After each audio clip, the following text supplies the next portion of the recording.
Hello everyone, my name is Keith, amateur radio call WD4PTJ, and welcome to Keith's Ham Radio World. Today I'm going to be talking about the upcoming Sable Island Dxpedition, which is coming up in March of this year. So, you may be asking, some of you may be, just where is Sable Island? Sable Island is a Canadian island, but it's located far enough off the mainland that it is considered a separate DXCC entity. In December of 2013, Sable Island was designated as the Sable Island National Park Reserve. Sable Island is 42 kilometers long and has a distinct crescent shape. The island is made up entirely of sand. The island is populated with over 500 wild horses and tens of thousands of gray seals. Parks Canada maintains a staff of 3 people on the island. You can see here Sable Island is about 109 miles southeast of Nova Scotia. Sable Island is currently number 49 on the DXCC Most Wanted list, so it's not near as rare as Bouvet was, but still somewhat of a rare island. Access to the island is somewhat limited. They'll be flying there and landing, and there's actually not a runway. They'll be landing on the beach there. And the call sign will be Charlie Yankee 0 Sierra. And as of now, the Dxpedition is slated to be there on March the 20th of 2023.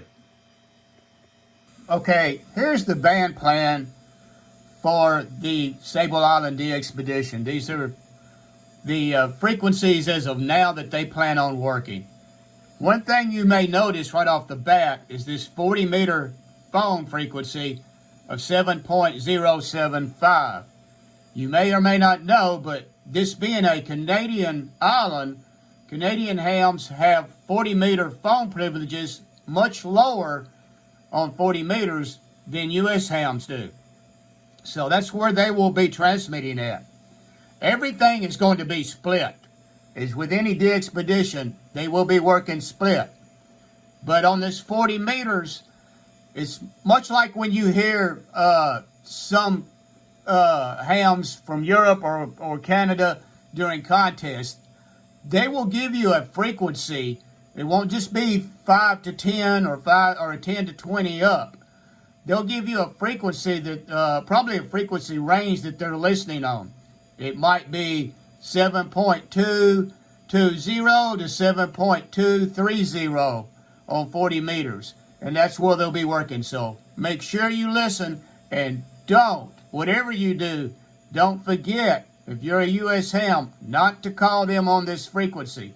Not only will you be having people hollering at you for calling them on their frequency, telling you they're working split, you will also be violating FCC rules and regulations, because you will be transmitting out of the U.S. phone part of the band.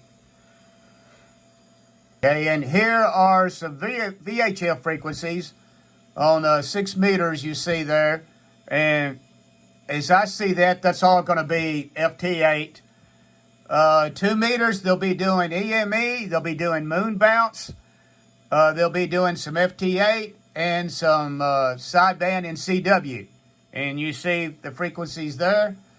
They'll be doing some satellite in between the moon passes when they're doing the moon bounce. So there you have the frequencies that they will be operating on. Here you see some photos of what the island looks like. Like we said, it's entirely of sand. They say there's only one tree on this entire island.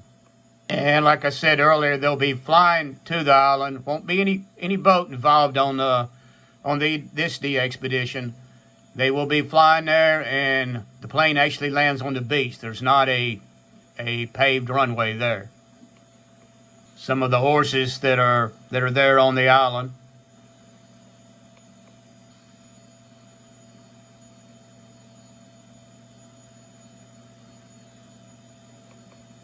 The 9 hams that will make up the team. They're all U.S. hams. There's surprisingly not a Canadian ham amongst them.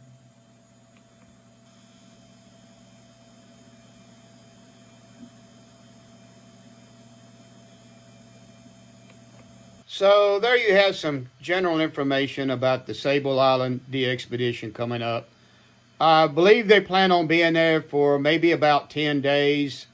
Looks like the time frame could be March 20th to March 30th.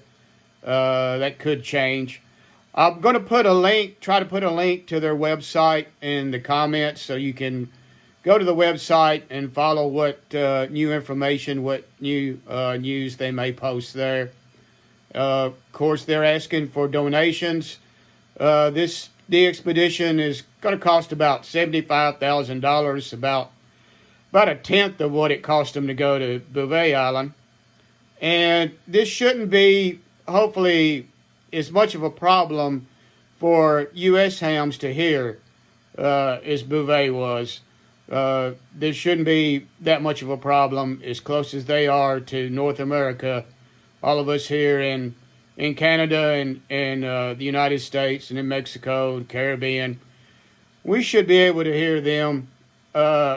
Unfortunately, there may be the intentional interference that we've seen in some other Dxpeditions and DX stations. Sadly, that's becoming somewhat common. Hopefully, it won't be too bad, and we'll all have a chance to work them.